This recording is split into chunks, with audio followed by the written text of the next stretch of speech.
tonight. Officials from Seoul and Pyongyang take part in working-level talks as both sides get ready for next week's Inter-Korean Summit. They're expected to touch on President Moon's itinerary, as well as a list of South Korean delegates that join him on the three-day trip.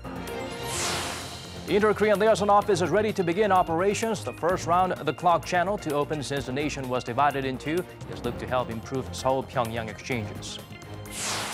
A grand launching ceremony is held for the South Korean Navy's latest strategic weapon system.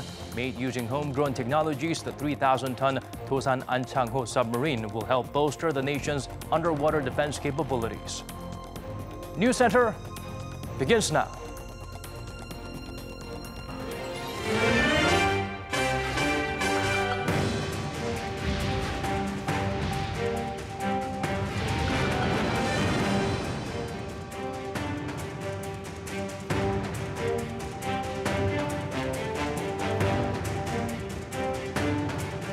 It's 8 p.m. here in Korea, live from our studio in Seoul. This is Arirang News Center. Welcome to our program. I'm Daniel Che.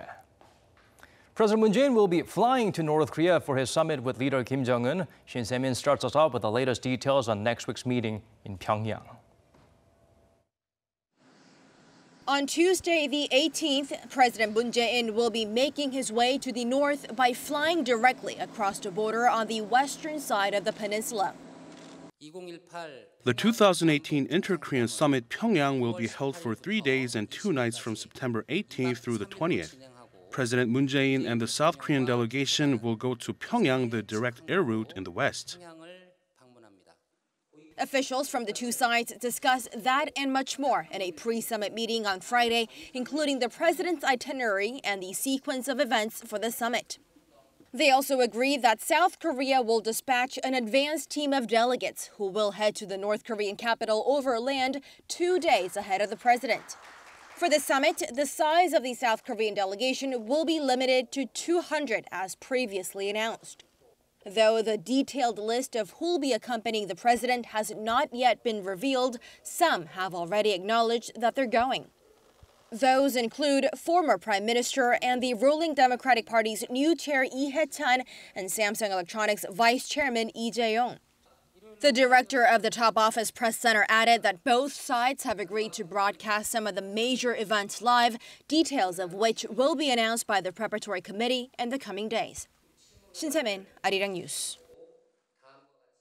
The two Korea's liaison office is now ready. The contact point should have begun operation last month, but due to concerns from Washington that it may be a step too far, the opening was delayed. As the facility will enable the two sides to get in touch virtually anytime, it's looked to play a big role in stabilizing inter-Korean relations and boost exchanges. Park Hee-jun tells us more. A 24-hour round-the-clock communication channel. For the first time in the two Koreas' history, a full-time liaison office has been launched to enhance inter-Korean exchanges. The liaison office has opened a new chapter in our history. It's a symbol of peace created by the two Koreas. It was achieved by the two Koreas' efforts. We must continue to implement the Panmunjom Declaration, the goal of the people. The facility will be supervised by the Vice Minister of South Korea's Unification Ministry, Chun Hae-sung, and his North Korean counterpart, Chun Jong-soo. Around 20 officers from each side will reside at the office, working 9 to 5 shifts during the week, as well as overnight shifts and weekend duty. A regular meeting will be held at least once a week to discuss urgent issues relevant to the two Koreas, including joint economic projects. The office will also support cooperation between civilians and enhance information exchanges for business people. But more importantly, it can send messages directly to South Korean President Moon Jae-in and North Korean leader Kim Jong-un. Then the reason why we have one is, diplomatically speaking, is actually a step before having an embassy or like a formal representative office in both capitals. So in that sense, it signifies permanence of the relations, improved relations between the two Koreas. So it's very symbolic in nature, but at the same time, it shows that politically, both countries will have to take into account the inter-Korean relations when it comes to formulating their external policies from now on. And according to the Unification Ministry, depending on the level of improvement in relations, South and North Korea could consider setting up offices in each other's capitals. Setting up a liaison office was one of the agreements reached at the April 27 Inter-Korean Summit. It will be a significant step in advancing Inter-Korean relations and establishing peace and stability on the Korean Peninsula. Park Hee-jun, Arirang News. The opening of the joint liaison office is made even more significant due to the timing. We're just a few days away from the third Inter-Korean Summit. And for more on what Seoul and Pyongyang went through to make it happen expeditiously, let's turn to our Hong-Yu. For the first time in history, South and North Korea have created a permanent communication channel that allows contact any day, anytime. And with this, a new future of active communication between the two Koreas has begun. In the Panmunjom Declaration, which was signed at the end of the first summit between President Moon Jae-in and North Korean leader Kim Jong-un, the two leaders agreed to create the joint liaison office to allow constant communication, support interactive summits between the two Koreas, and promote civilian exchanges. The office was agreed to be located in the North Korean city of Kaesong.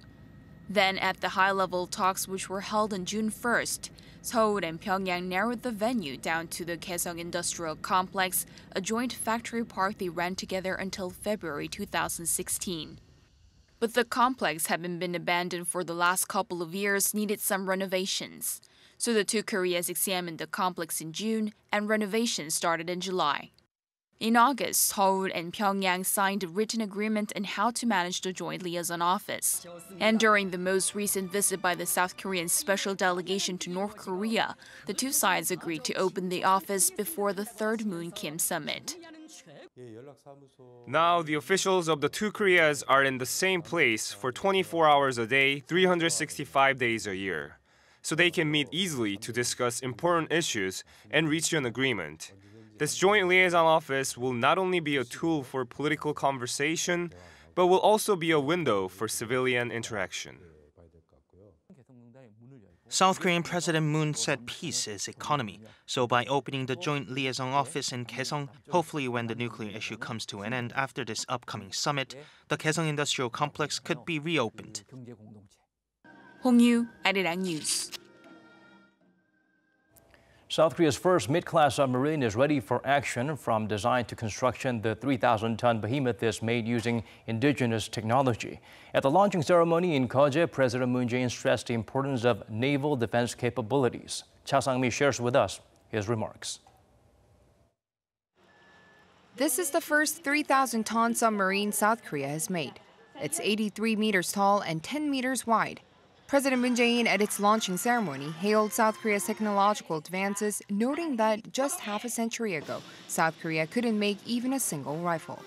Though he'll be seeking peace when he meets next week with North Korean leader Kim Jong-un, he said a strong military is needed too. 그러나 평화는 결코 저절로 주어지지 않습니다.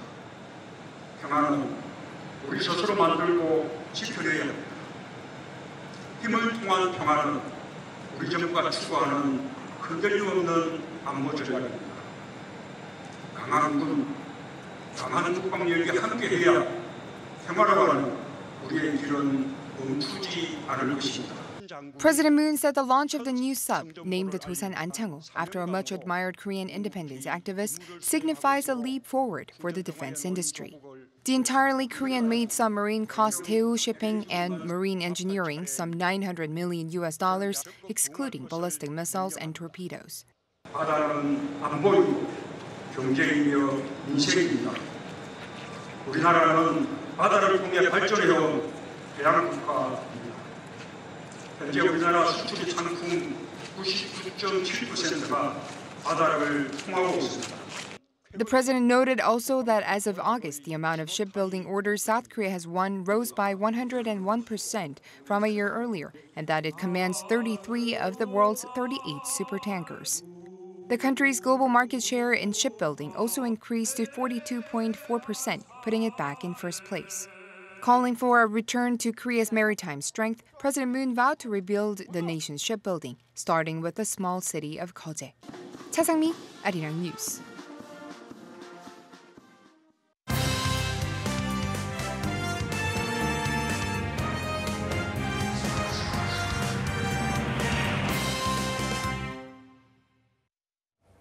We are D-4 until the highly anticipated meeting between South Korean President Moon Jae-in and North Korean leader Kim Jong-un. Anticipation builds as this isn't the first time the two are sitting down for talks.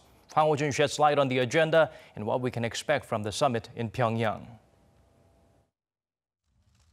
This year's first Inter-Korean Summit in April was a landmark in inter-Korean relations. The second one, behind closed doors in May, resuscitated talks between Pyongyang and Washington and ultimately made possible the historic Kim-Trump summit in Singapore. So for the third Inter-Korean Summit of 2018, what might be on the table? In this summit, the two Koreas have agreed to review the implementation of the Panmunjom Declaration and discuss its future direction. Also, they will draw up practical ways to establish a lasting peace and to ensure joint prosperity, especially through the denuclearization of the Korean peninsula. Probably the most significant point to watch this time in Pyongyang will be President Moon resuming his role as the so-called mediator between North Korea and the U.S., especially with relations between Pyongyang and Washington seemingly deadlocked. North Korea has demanded that in conjunction with its denuclearization efforts, the Korean War must be declared officially over. But the U.S. has insisted that North Korea first take practical steps, such as disclosing the status of its nuclear facilities and ballistic missiles. The tension led to President Trump canceling his Secretary of State Mike Pompeo's planned visit to Pyongyang last month. So the spotlight will be on whether President Moon is able to come up with a compromise for the two sides and break through the stalemate. Also on the agenda, of course, will be practical measures to continue improving relations between Seoul and Pyongyang. The two Koreas have already kept some of the promises they made in April. Establishing a joint liaison office and holding dialogue and negotiations in various fields. Check. Jointly participating in international sporting events such as the 2018 Asian Games. Check. Holding reunions of separated families. Check. And of course, the summit in Pyongyang itself is also a fulfillment of the Panmunjom Declaration. So this time, it seems they'll need to talk about easing military tensions and boosting their economic cooperation.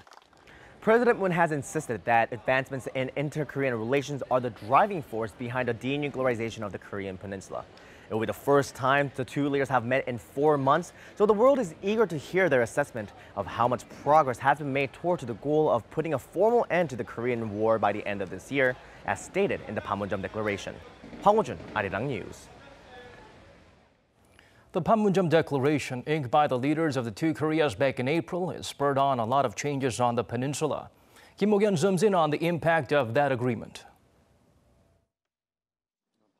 It's still hard to say whether the last couple of inter-Korean summits have been successful, but the pledges made in the Panmunjom Declaration, signed at the first one in April, have definitely given fresh momentum to practical dialogue between the two Koreas. Since the Panmunjom Declaration was signed 5 months ago, things have changed diplomatically, and there have been exchanges in culture and economics. Interaction between the two leaders and their top officials has become more frequent. The two sides joined together in international sporting events, and the family reunions proceeded just as stated in the Panmunjom Declaration. A political expert says that the agreement eased tensions and opened the road to peace.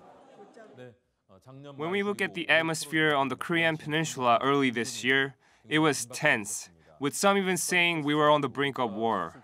It's still early to say that the crisis is completely over, but since the declaration, the two Koreas seem to have been on the same page, both of them hoping to move towards peace and reconciliation. Until recently, there have been concerns about Pyongyang's willingness to denuclearize, as cooperation seemed to slow down in the aftermath of Washington's hardline sanctions. The expert said that this is natural in the negotiation process and that the situation still seems to be positive. The tug-of-war was expected and will likely continue. But with the North seizing its missile and nuclear provocations lately, even during its founding anniversary, we can say that things now tend toward the bright side. The expert said that at this point, the South Korean government should actively play its role as a mediator, not only between Washington and Pyongyang, but also among China, Japan, and Russia, facilitating a discussion of each other's interests and helping them reach a compromise that's best for everyone. Kim Mo-kyun, Arirang News.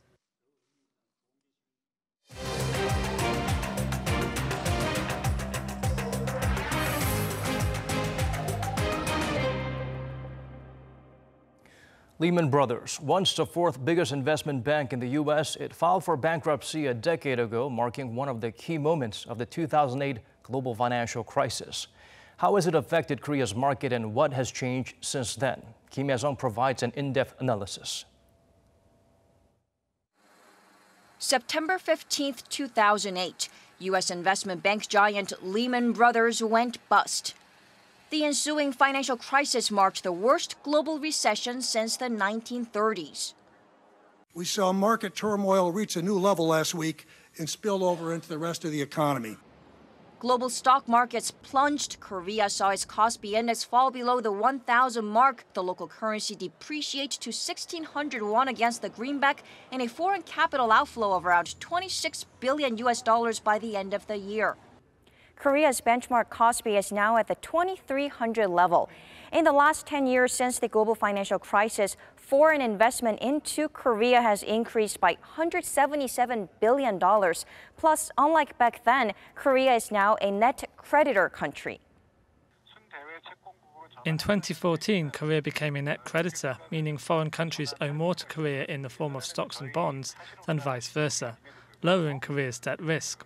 At the same time, foreigners doubled their purchases of Korean bonds compared to 2008, a reflection of the country's higher credibility and better fundamentals like the current account surplus.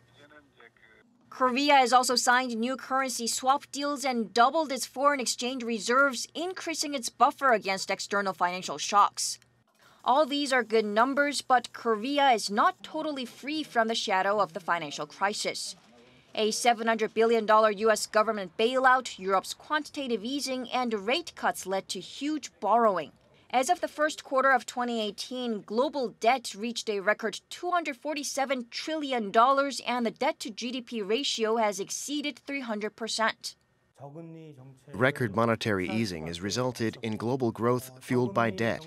At record low interest rates, Koreans invested in houses. Household debt doubled, coming to $1.3 trillion this year. As the U.S. gradually lifts its key rates, this adds pressure to rates in Korea and hurts households' ability to repay their debts, which could result in a mortgage crisis. A decade after the global financial crisis, Korea has come out stronger.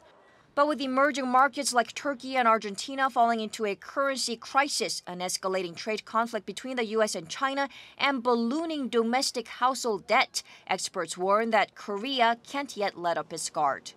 Kim Hye-sung, Arirang News. Yesterday, the government released stronger measures to curb speculative housing practices. Will it prove to be effective in trying to stabilize the overheated property market? Our Ko-Roon-hee turns to some experts to delve deeper into the background and possible effects of this policy. A day after the government laid out measures to curb real estate prices, housing market trackers and experts are divided on whether they think the measures could reduce speculative practices this time, since they failed to do so for years. I think the government's measure is very timely. If the government increases housing supply and continues to regulate multiple homeowners, I think the prices will be stabilized. This move comes after Seoul's housing prices showed no signs of stabilizing over recent months. Apartment prices in Seoul surged to their highest level in 6 years, soaring nearly 5% during the January to July period of this year, according to data by the Bank of Korea. One expert says this is because other investment options don't look as promising as housing. The amount of liquid funds is estimated at around $984.6 billion US. It has nowhere to go because the key interest rate is very low. People can't turn to the stock market because it is unstable due to the ongoing trade war between the U.S. and China. This is the 8th measure that the Moon Jae-in administration has unveiled to try to cool down property prices. In June 2017, it applied stricter lending regulations. Last August, it listed some affluent districts as speculative zones, subjecting them to tougher tax. In November 2017, it announced plans to provide 1 million homes for young people and newlyweds. And just last month, it designated additional areas as speculative zones or overheated zones. Most of the government measures so far, including the one released this September, are regulatory policies. They're not helpful in solving the root of the problem, which stems from a lack of housing supply in populated areas. The government is looking to release detailed plans to increase the housing supply next Friday. And those plans are expected to include lifting building restrictions on Greenbelt land. 고르니, Arirang News. Preparing for Chuseok, Korea's Thanksgiving is expected to be more expensive than usual this year. A record-breaking heat wave and a typhoon affected agricultural yields, meaning people will have to dig deeper to fill their tables for the traditional ancestral rites. So to lessen the financial burden on working-class families, the government put forth some measures to help stabilize grocery prices. Seon-kyung has the full story. It is that time of the year when Koreans start preparing gifts that will be used to celebrate the upcoming Chuseok holiday, also known as the Korean Thanksgiving. Retailers have already started displaying gift sets that are sold at various prices. However, this year, shoppers may want to think twice before making a purchase. Vegetables are so expensive this year, so I am afraid of going grocery shopping. Also, I usually send a gift set of fruits to acquaintances ahead of Chuseok, but I'm considering opting for processed goods this year. Drought and heavy rainfall during the summer led to price hikes for both vegetables and fruit, increasing the financial burden on customers. On average, a household is expected to spend between $200 to $300 to celebrate Chuseok. But according to the Korea Agro-Fisheries and Food Trade Corporation, the price range has jumped by more than 5% this year compared to 2017. Apple prices rose by more than 70% compared to last year. Other staple ingredients widely sought after during the Chuseok holiday, such as spinach, white radish, napa cabbage, and pears, have become more expensive. Compared to last year, sales of fruit sets are sluggish so far this year. In response, the Ministry of Economy and Finance laid out plans late August to increase the supply of 14 of the most popular food items. Napa cabbage harvest was bad due to the heat wave, especially by the end of August. Back then, the retail price of Napa cabbage went up to about $7 per head. However, with the government introducing measures, it dropped by 23% in 2 weeks. A local expert called for more proactive measures from the government in order to stabilize food prices. Increasing supply falls short of lowering prices of these items. Providing financial support to privately owned retailers could help recover their profit margin. He emphasized that more coordination is needed between the businesses and authorities to optimally manage prices and supplies. Seon-kyung, Arirang News. Adding to the atmosphere of peace and reconciliation between the two Koreas is a film festival that has opened near the DMZ. According to our Oh Soo-young, the annual event is paying extra attention on the reclusive state and its people this year. South Korea is the most common destination for most North Korean defectors who escaped the Hermit Kingdom in search of a freer and better life. But a North Korean woman living in the Netherlands decided to leave the South 4 years ago, burnt out from the pressure to adjust to the capitalist system. I thought South Korea would be our last stop. We couldn't bear our lives in the North and fled. In the South, we were free, but I realized freedom is not everything. She's one of the defectors introduced by Seoul-based filmmaker Steve Choi at the DMZ International Documentary Film Festival this year. More than 140 films from some 39 countries are being showcased at the 8-day festival, held less than an hour away from the border between the two Koreas. Amid the ongoing rapprochement on the Korean peninsula, there's particular interest on films that show the lives of North Koreans. I came hoping to indirectly experience the reality of North Korea and defectors through film. Through his 85-minute piece, Choi sheds light on the reasons why so many defectors decide to leave South Korea, an estimated 2,000 out of the more than 30,000 defectors registered here. The filmmaker says most fail to adjust to the fast-paced life in the South. The pressure to get a good education, find a high-paying job, and move up the social ladder. The so-called glass wall of discrimination and distrust toward the defectors also hinders them from advancing. This one defector kid who I filmed was teased for having North Korean parents. Even though the kid was born in South Korea, a lot of South Koreans told me that they were not aware of it. They didn't know those problems exist. And I guess it was like that to me as well. It's just, how indifferent we are about them, their lives. Choi hopes this documentary will help change that perception, saying defectors must be seen not as helpless victims, lawbreakers or social misfits, but as ordinary people trying to find their place in the world, much like the rest of us. Chuseok, Arirang News.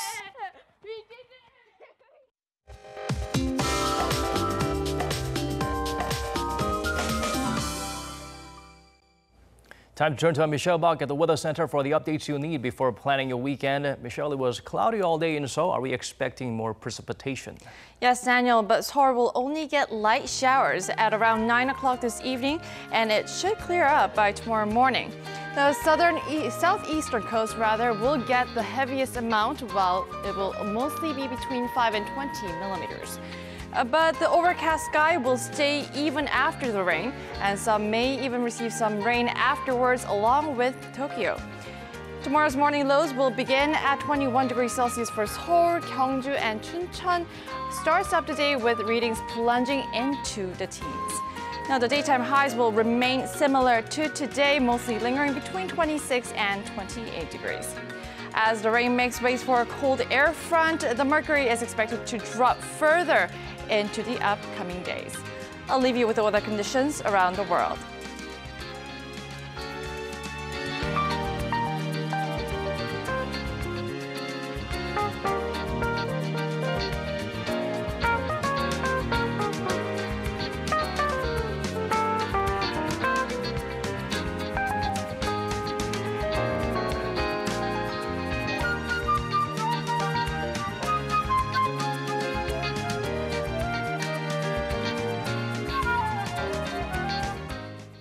That's all from us on tonight's edition of Arirang News Center. Thank you for watching. Have an incredible weekend.